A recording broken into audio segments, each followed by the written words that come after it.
what is your interpretation of the interpretation by the National People's Congress of the Basic Law this time? Shall we go to Ms. Leung?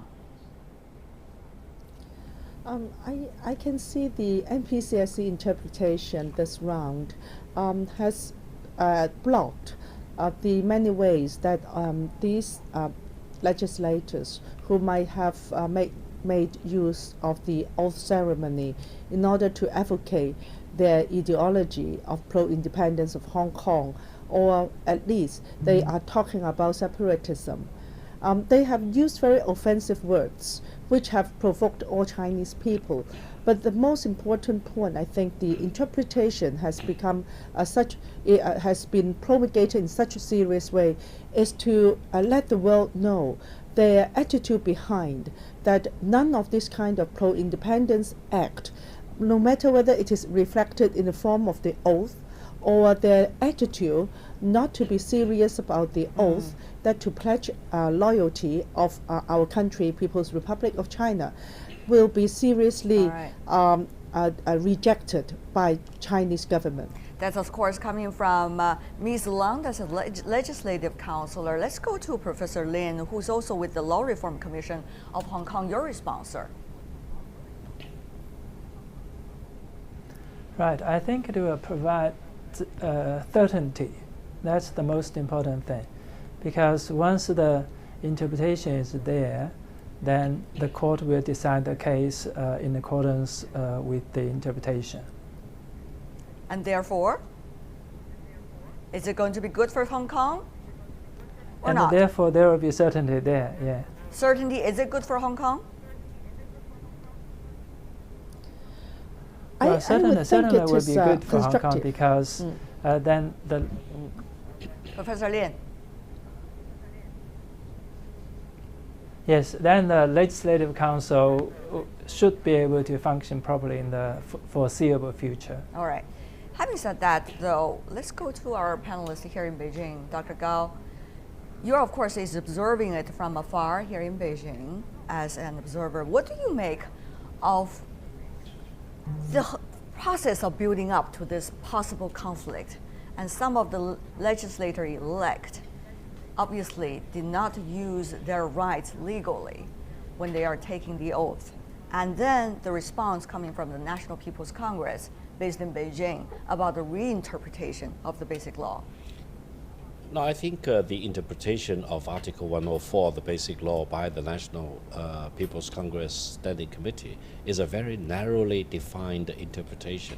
Because we all know that in any political system in the world, including, for example, major countries in the United States, publicly elected officers need to take an oath before they can exercise their government functions. And there is no exception in the Leg Code in Hong Kong. And I don't think anyone disagrees on the fact that everyone elected to the Leg Code need to take an oath. Now, the narrowly defined interpretation is that if the newly elected members refuse to take the oath, or takes the oath in a wrong way, or distorts the oath, or adds other elements into the oath, what will be the consequence? So that's a very narrowly defined interpretation. I don't think anyone with decency in any political in the system in the world will be offended by the interpretation by the Standing Committee of the National People's Congress issued today, because that's exactly what all the political systems throughout the world will need to agree to.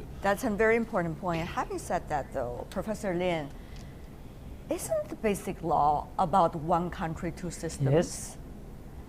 And how could legislator-elect, when they became legislator-elect, in public, deny what they subscribed to officially if they could ever become legislator-elect? This is quite a strange phenomenon, I would say, to many of those who observe from afar. You were elected because you subscribe to the Basic Law. You're the legislator. And yet, during the oath, you're going against the Basic Law, against the principles you are being elected. That's just a little bit weird, to say the least. Professor Lin, help us to understand what's really behind this. And why do we need to have interpretations like this? Do we have to amend the basic law all the time because somebody else is making, once again, another mistake against the very principle they're being elected into the political office? Professor Lin, help us understand this. Right. Right. Okay. Here it's a bit complicated, I think, because of the history in Hong Kong. We're not amending the basic law. The NPCSC is actually interpreting the basic law, particularly Article 104, to give it a specific meaning. Because previously, if you look at the, or put it this way, the local people in Hong Kong may, or some of them may have a misunderstanding of that article and also the consequences for violation of that article. So now that has been clarified by the NPCSC. So according to the Chinese Constitution and also the Basic Law and also our Court of Final Appeal, once an interpretation is given by the NPCSC, Hong Kong courts need to follow the interpretation. All right. You help us to understand maybe the events related to that within a few months. But Ms. Leung, could you help us to understand it with even a bigger retrospect? How could it happen? I mean, in Hong Kong, the basic principle is about one country plus two systems. And how could someone become a politician without accepting this principle as a whole? It's beyond interpretation to many, I would say, who understand there is a basic law and the basic law is a principle. Yeah, that's what I do think that now the present situation of Hong Kong needed the NPCSC interpretation, which in fact is telling the Hong Kong public the legislative intent of the basic law. In this present circumstances, Article 104, in fact, superficially is only talking about an oath. But as I said, it is fundamental for legislators to pledge loyalty to our own country. If they refuse, and they can, it's so difficult for them to take the oath in a solemn way. It actually is very coherent with their acts outside the Legislative Council, that actually they are advocating self-determination and pro-independence of Hong Kong, which is against one country, two system, and is damaging the interests of the whole Chinese people.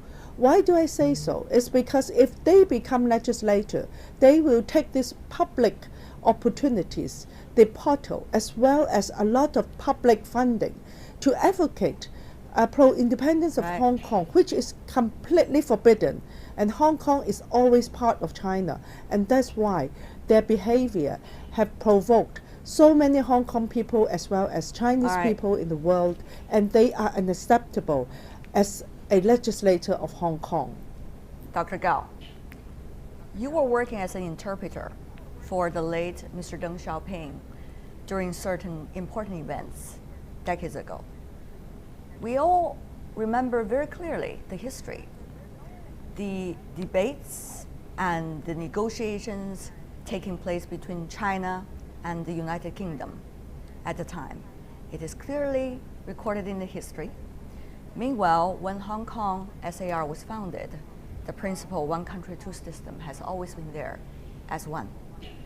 So how did the stories developed from that day, 1997, July the 1st, to today, two legislator-elect could go against the very principle of which they are being elected?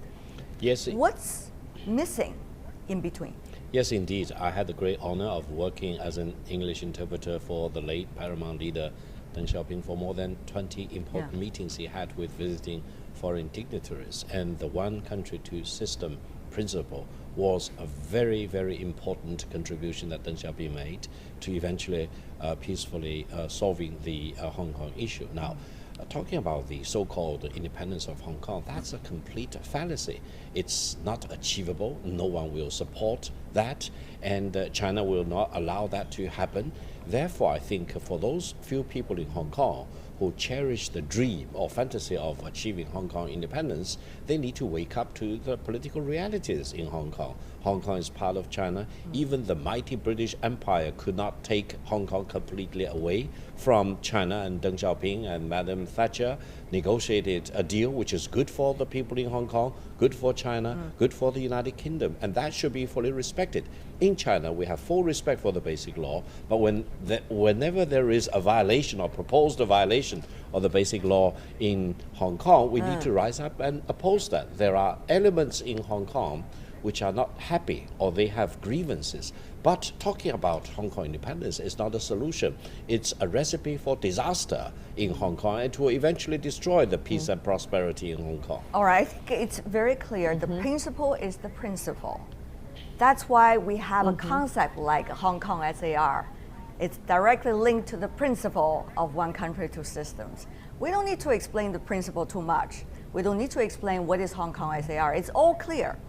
But what we need to do now, Ms. Leung, is to think about what happened then and what happened now. Why things like that happened? How can we make sure that people's lives can be better under the current circumstances? And also, particularly young people, if we look at some of the footages earlier, it was some of those very young electorate, legislator-elect that actually was making some of the outrageous remarks. So how can we make sure that the youth, the younger generation, understand what happened? And also, they are responsible for Hong Kong for the future, not their own political future.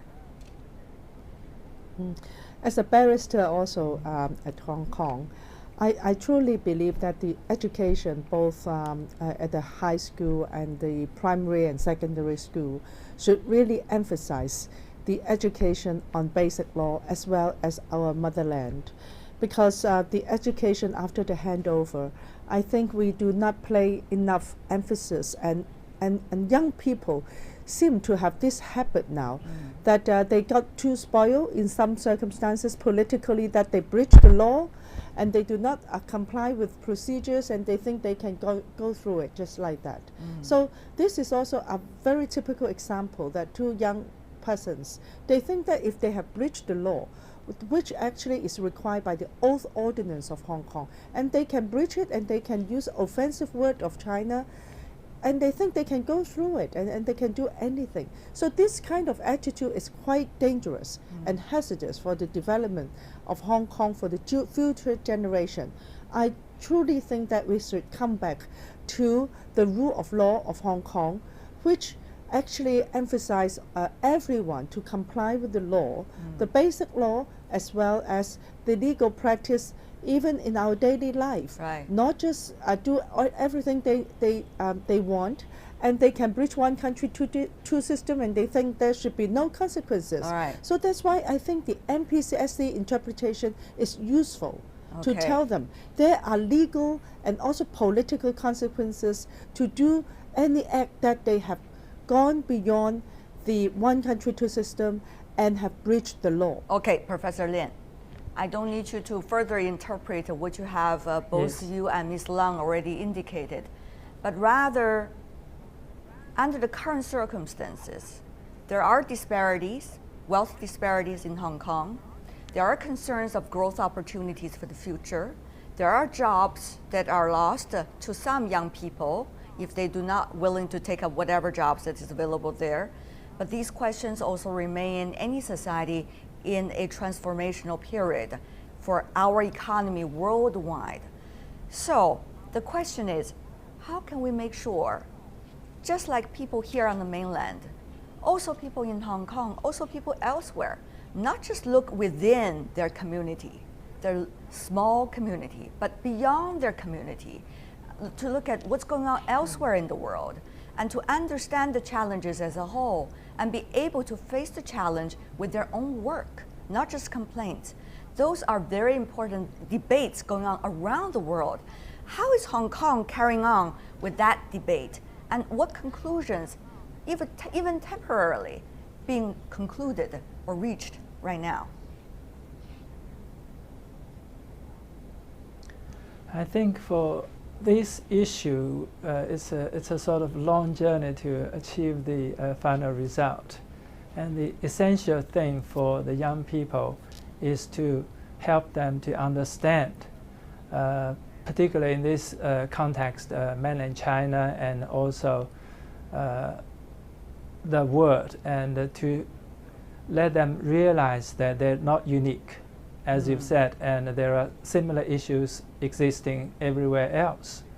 And I think the more they understand mainland China, the international world, and then they will become more tolerant, Right.